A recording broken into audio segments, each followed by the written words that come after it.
Bom dia, Vivian, bom dia, William, bom dia, Eduardo. Sempre uma alegria estar com vocês. A alegria é toda nossa, professor. O nosso primeiro tema de hoje, a gente vai falar sobre o pedido de prisão, né, de condenação de Fernando Collor de Mello, mas antes eu vou puxar rapidinho aqui um print do Sensacionalista. Preciso puxar, Edu, porque esse é muito bom. Vamos começar com uma dosezinha de humor leve para a gente entrar nesse tema. Mas aí, deixa eu pedir para a produção colocar para a gente. Tá, olha só, eu vou ler o texto também, mas o título é STF pede prisão de Collor e ele pergunta por qual crime. Lembrando, gente, que isso é humor, tá? Sensacionalista. Aí a matéria diz o seguinte, ó. Depois de 30 anos de renúncia após o impeachment, Fernando Collor, o STF pediu prisão do ex-presidente. O país ficou em choque. Mas por que o crime? Qual crime? Pensou-se que ele possa ter comprado um novo Elba na revenda do Queiroz, em Rio das Pedras, e pagado em cheques. Por fim, a prisão seria mesmo por corrupção passiva e lavagem de dinheiro. Apoiador do governo Bolsonaro, Collor ligou para a casa de Bolsonaro perguntando como poderia fazer uma rachadinha da pena entre seus assessores. Isso é uma pantomima, um sonho de uma noite de verão, disse em sua defesa. Mas como não será dito a uma repórter mulher e sim a agentes da Polícia Federal armados, o resultado pode ser diferente. É claro que isso é uma brincadeira, mas conta muito na brincadeira os fatos reais e como as coisas têm acontecido aqui no nosso país, quando a gente fala de Bolsonaro, quando a gente fala de Fernando Collor de Mello, e até o que nos causa uma certa estranheza, e a gente gostaria de conversar também, professor, contigo hoje, é esse voto contrário do Nunes Marques. O Edu já trouxe isso aqui, só lembrando, então, que o plenário do STF formou maioria para a condenação do ex-presidente Fernando Collor de Mello por corrupção passiva e lavagem de dinheiro. Até o momento, 6 ministros votaram contra o ex-presidente na ação derivada da Polícia Federal, da Lava Jato. O julgamento vai ser retomado na semana que vem, mas apenas um, o Nunes Marques, votou para absolvê-lo, professor. Olha, esse caso é tão emblemático e é muito curioso que ele ocorra no instante da cassação do Deltan Dallagnol, porque na origem o vício é o mesmo. Quer dizer, voltando à época do impeachment do Collor, vocês se recordam que o Fernando Collor de Mello, na véspera do julgamento, quando era mais do que óbvio de que ele seria condenado, perderia o mandato pelo impeachment, o Fernando Collor de Mello renunciou ao cargo de presidente para tentar uma manobra de modo a não tornar-se inelegível. Não adiantou, ele terminou sendo considerado inelegível porque compreendeu-se que o que ele havia feito era uma manobra. A importância, eu estava escutando há pouco o diálogo do Eduardo com o Guilherme Amado, é muito importante que este caso, ainda que 30 anos depois, finalmente tenha uma resolução, porque de manobras similares vive a justiça, boa parte dos políticos brasileiros apoiado em manobras da justiça. Foi uma manobra dessa natureza que permitiu que o Deltan Dallagnol se tornasse procurador. Houve um vídeo da audiência de vocês e o senhor perguntou como ele se tornou procurador, não é verdade? Isso. Vocês querem falar um pouco sobre isso? Vamos embora, já que ele perguntou. Até em respeito à nossa audiência. Vamos trazer isso à tona. Justamente, Eduardo, é fundamental. Olha, e a palavra manobra eu estou usando de maneira enfática porque ela é a palavra que consta na decisão do ministro Benedito Gonçalves. Eu li, Eduardo, preparando o diálogo com vocês, eu li a decisão inteira, de mais de 30 páginas, e separei um trecho para ler em que a palavra aparece. Mas como entrou o Deltan Dallagnol na Procuradoria-Geral da República? Ele nasceu em 1980.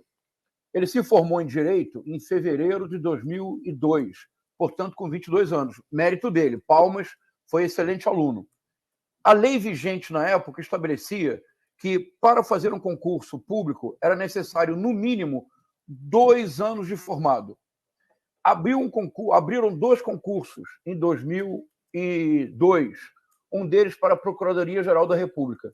O Deltan Dallagnol, não podendo fazer o concurso, se inscreveu. Passou entre os primeiros lugares. Mérito para ele, que sempre foi um excelente aluno. Mas, Eduardo, William, Vivian, ele não poderia ter feito o concurso. Era lei, Eduardo. A lei dizia, é cristalina como água. É necessário, no mínimo, 2 anos de formado para poder prestar o concurso. Ele prestou o concurso em ilegalidade. Passou, começou a trabalhar como procurador da República no Paraná aos 23 anos de idade, em 2003.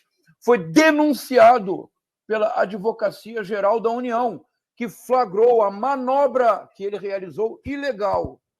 Ele impetrou uma liminar que foi julgado no Tribunal Regional Federal da 4ª Vara, aquele mesmo que leu TRF4. O processo contra o Lula, o TRF4, aquele mesmo que leu o processo do Lula em 48 horas, milhares de páginas. O pai do Deltan Dallagnol era um procurador aposentado e um desembargador deu uma liminar favorável ao Deltan Dallagnol com a teoria do fato consumado. Isto é, o Deltan Dallagnol cometeu um ato ilegal de maneira voluntária e consciente, tendo apenas meses de formado, não 2 anos, escreveu para um concurso para o qual a sua inscrição deveria ter sido indeferida. A burocracia não se deu conta, ele fez o concurso. Passou com excelente colocação, mas passou num concurso para o qual ele não poderia ter feito. Começou a trabalhar, Eduardo, ele começou a trabalhar como procurador com apenas meses de formado. Quando a Advocacia Geral da União questionou a legalidade da sua participação no concurso, ele chegou até o Supremo Tribunal Federal. Você sabe, Eduardo, quem salvou o Deltan Dallagnol e por isso ele pôde se tornar o procurador messiânico, o cruzadista da Lava Jato? Foi o Supremo Tribunal Federal, esse mesmo que agora ele acusa. Ou seja, manobra. A palavra manobra, Eduardo, William, Vivian, é a palavra-chave para compreender tudo o que está acontecendo. A Operação Lava Jato é uma enorme manobra jurídica. Agora, de onde vem a palavra? Posso ler um pequeno trecho da sentença? Com certeza. Olha que maravilha isso aqui. Olha, todas as pessoas têm acesso, basta... onde está? Eu havia separado aqui. Meu Deus do céu. Desculpe, achei. Veja, vou ler. Isso está na página 23. A sentença encontra-se disponível na internet pelo princípio da transparência. É o ponto 1.2. Elementos caracterizadores da fraude no caso dos autos. Fraude do Deltan Dallagnol. No caso dos autos, a somatória de 5 elementos devidamente concatenados e contextualizados revela de forma cristalina que o recorrido, ou seja, o Deltan Dallagnol, exonerou-se do cargo de Procurador da República em 3 de novembro de 2021 com o propósito de frustrar a incidência da inelegibilidade. E ele continua, referida manobra, como se verá neste tópico, impediu que os 15 procedimentos administrativos em trâmite viessem a gerar processos administrativos disciplinares que poderiam ensejar a perda da aposentadoria compulsória ou de perda do cargo. Na sequência, ele elenca quais são os 5 elementos que, na opinião dele, evidenciam a manobra cuja finalidade era impedir que os processos fossem instaurados, porque uma vez que um processo é instaurado, a demissão já não resolve o caso. Agora, Eduardo, tudo fica pior. Como diz o ministro, e ele fez questão, de maneira muito sábia, de frisar a data, o Deltan Dallagnol se exonerou do cargo de Procurador da República em novembro de 2021. É evidentemente uma manobra. E por quê? Porque o prazo de desincompatibilização era abril de 2022.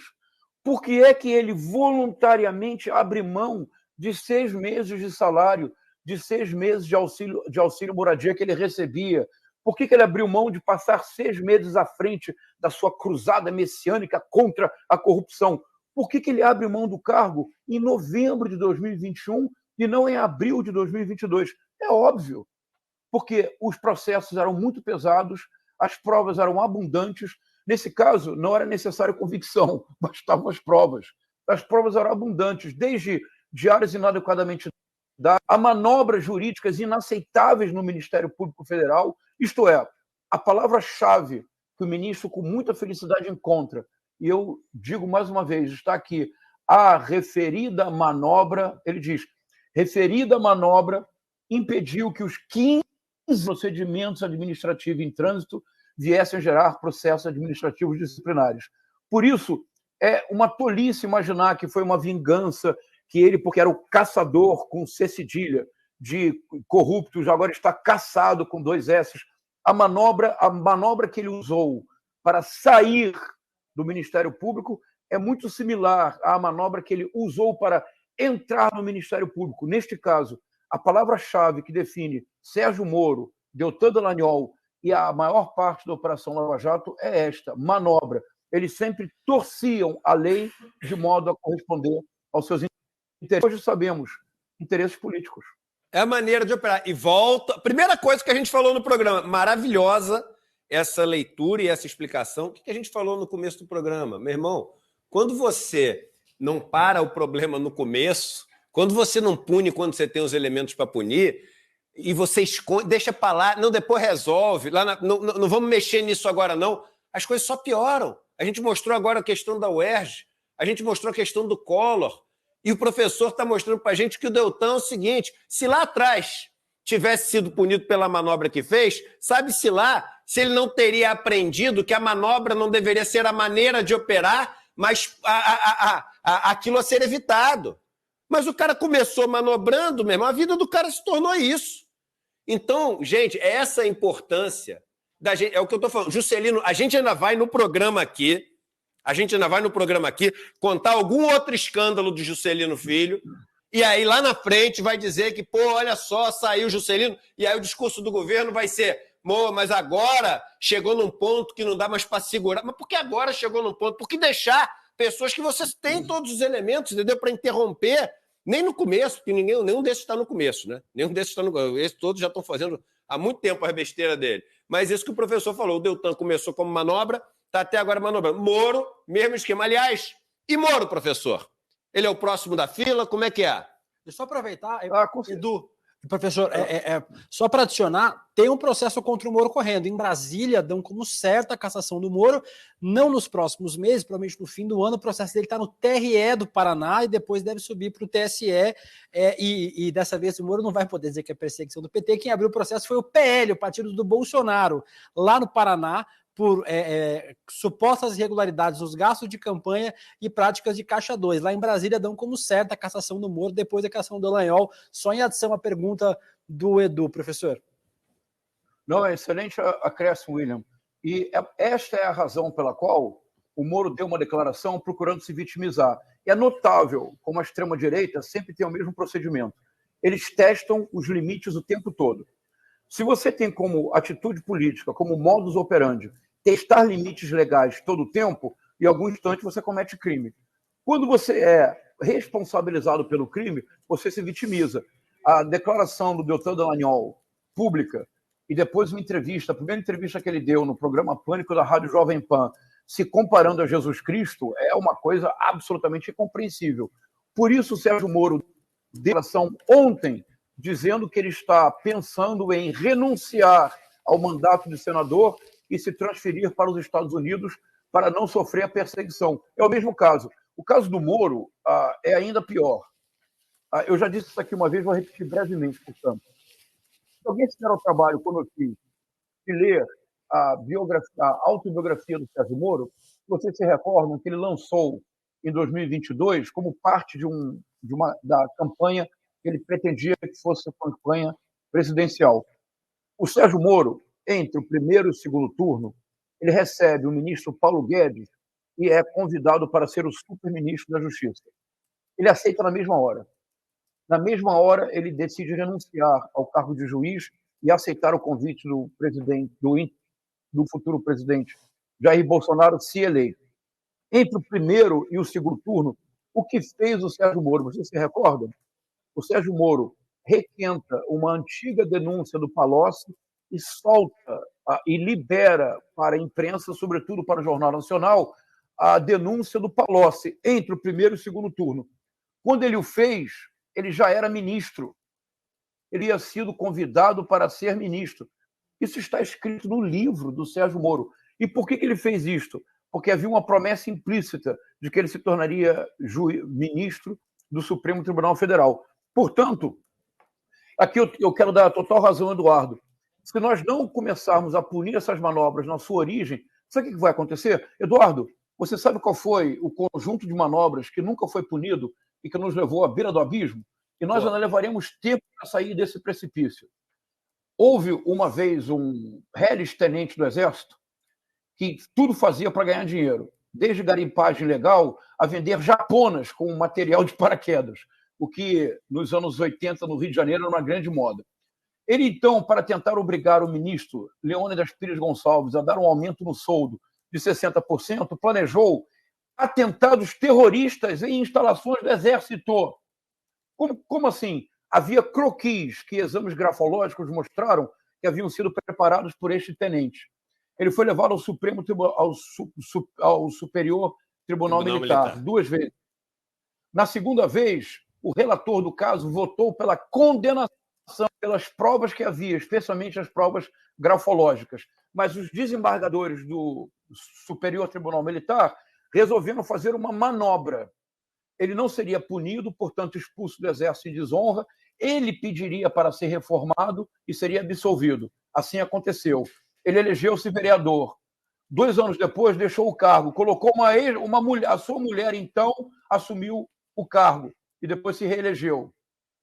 Ele ficou 28 anos como deputado federal, cometendo toda a série possível e imaginável de crimes, de rachadinha a crimes como, por exemplo, dizer que a ditadura militar falhou porque matou pouco, que era preciso matar 30 mil, que era preciso assassinar o então presidente da República, Fernando Henrique Cardoso. Ele declarou no plenário que ele não violentaria uma deputada, a Maria do Rosário, excepcional deputada, porque ela não merecia. Todas as manobras, sempre houve manobras para inocentar este senhor. O nome dele, Jair Bolsonaro, levou o país, Eduardo, ao precipício dos últimos 4 anos. Se nós não tivermos um país que comece a condenar e a punir essas manobras, nós nunca teremos uma nação de fato. Perfeito. Deixa eu aproveitar agora para trazer... Vamos continuar falando sobre o Deltan e sobre o Moro. A linha de defesa do Deltan, a gente não falou sobre ela, professor, mas ele tem falado muito. Ontem ele deu, inclusive, uma entrevista exclusiva à Globo News, eu assisti a entrevista, e ele, obviamente, continua se vitimizando, falando que está sendo alvo de perseguição, mesmo que a votação tenha sido 7-0 no TSE, com votos de ministros indicados pelo Lula, pelo Bolsonaro e pelo Temer. Na declaração, na coletiva que ele deu, a gente está vendo aí o vídeo da coletiva cercada por bolsonaristas, né, pela princesa fascista do Oktoberfest, pelo Eduardo Bolsonaro, pelos Zé Medeiros ali atrás, pela Bia Kicis.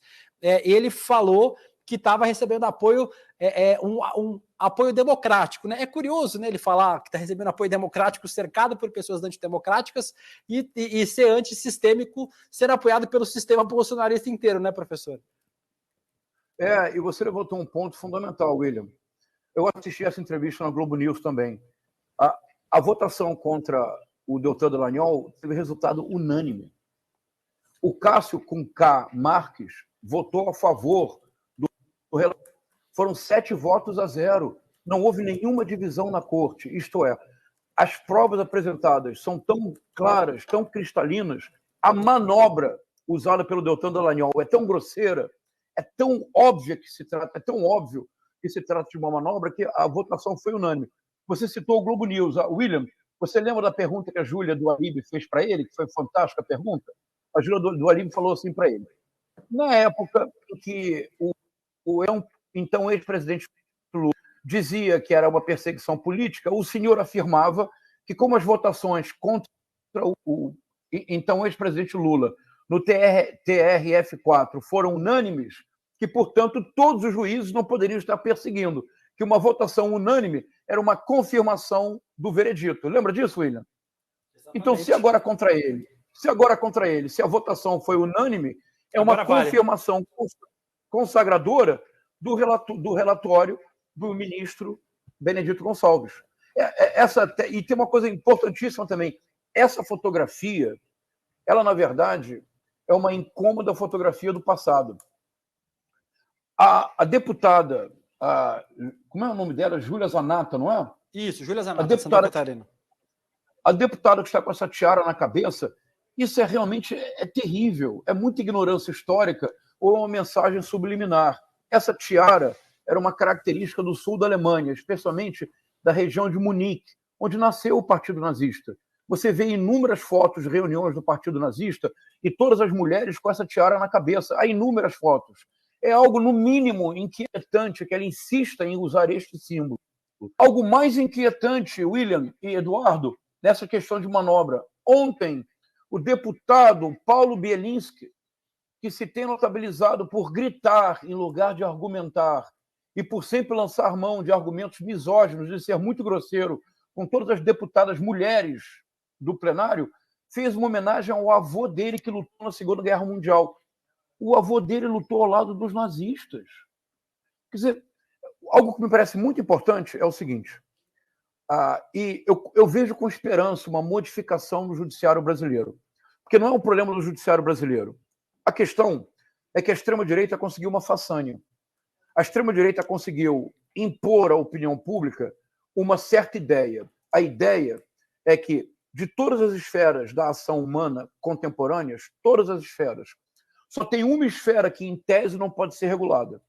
Todas as outras, a extrema-direita não reclama. Por exemplo, quando começou a economia digital, há 20 e tantos anos atrás, houve um problema estrutural, sistêmico, que quase levou ao colapso da possibilidade de uma economia digital como hoje, com o capitalismo de dados.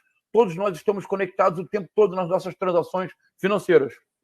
Era o número absurdo e volumoso de fraudes financeira internacional.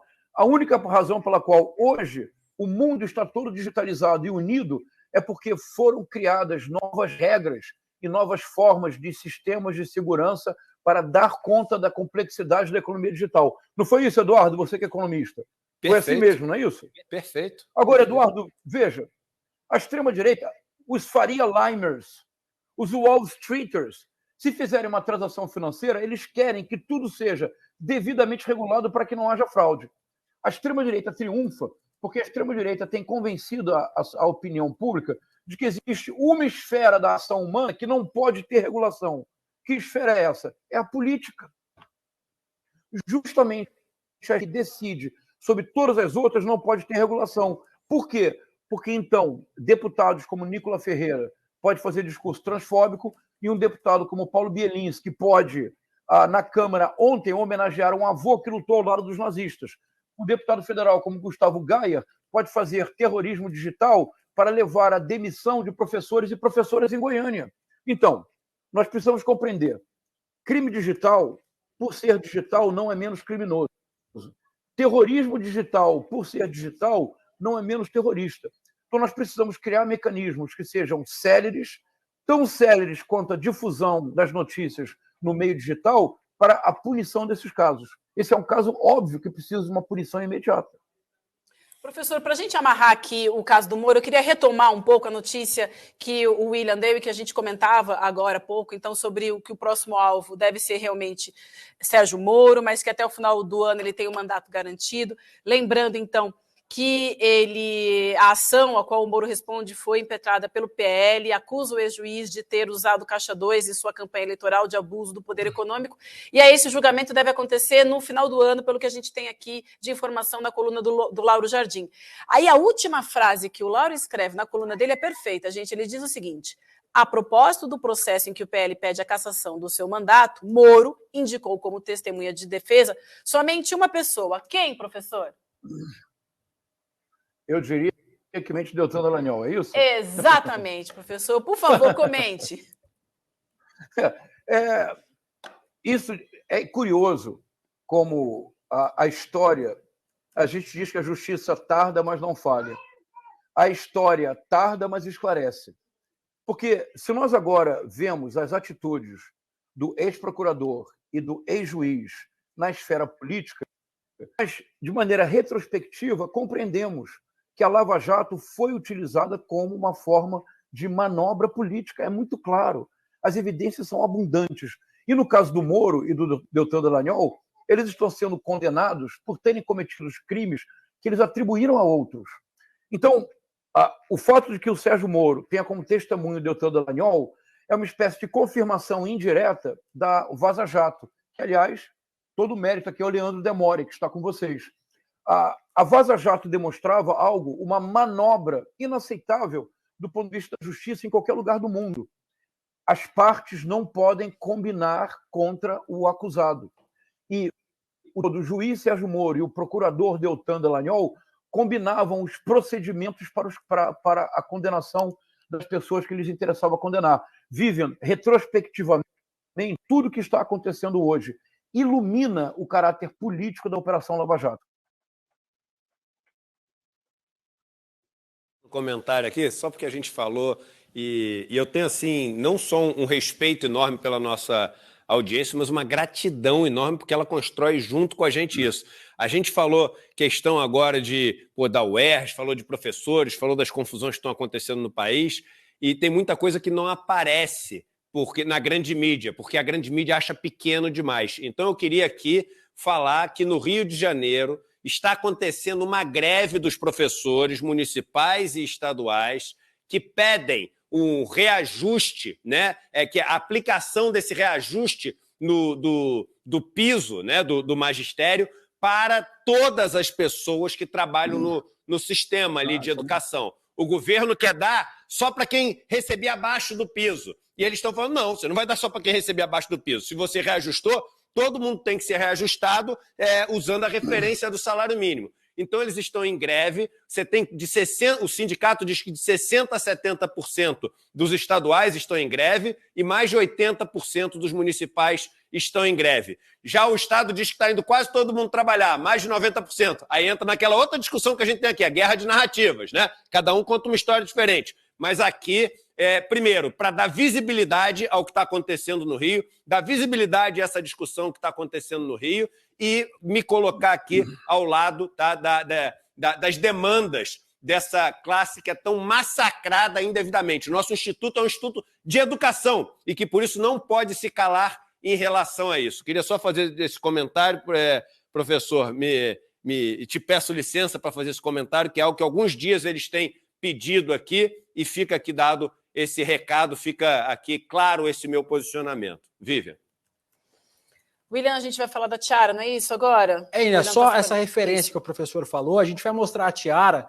Essa tiara que a deputada Júlia Zanato do PL de Santa Catarina usa é uma referência às princesas do Oktoberfest. O Oktoberfest é uma festa que vem do sul da Alemanha, de Munique, e as princesas do Oktoberfest usam essa referência. Vamos mostrar a referência que o professor falou, porque ela também é uma referência a essas tiaras usadas no sul da Alemanha. Vamos colocar aí a foto na tela para a gente mostrar, pessoal, que a gente tinha separado aí, ó. Tá essa daí, essa tiarinha, e é realmente, pelo menos é de mau gosto, uma infantilização muito grande que a deputada Júlia Zanato faz na Câmara dos Deputados. Acho que é o menor dos problemas da deputada, viu, professor? Mas certamente é um grande problema, uma referência claramente que a deputada faz.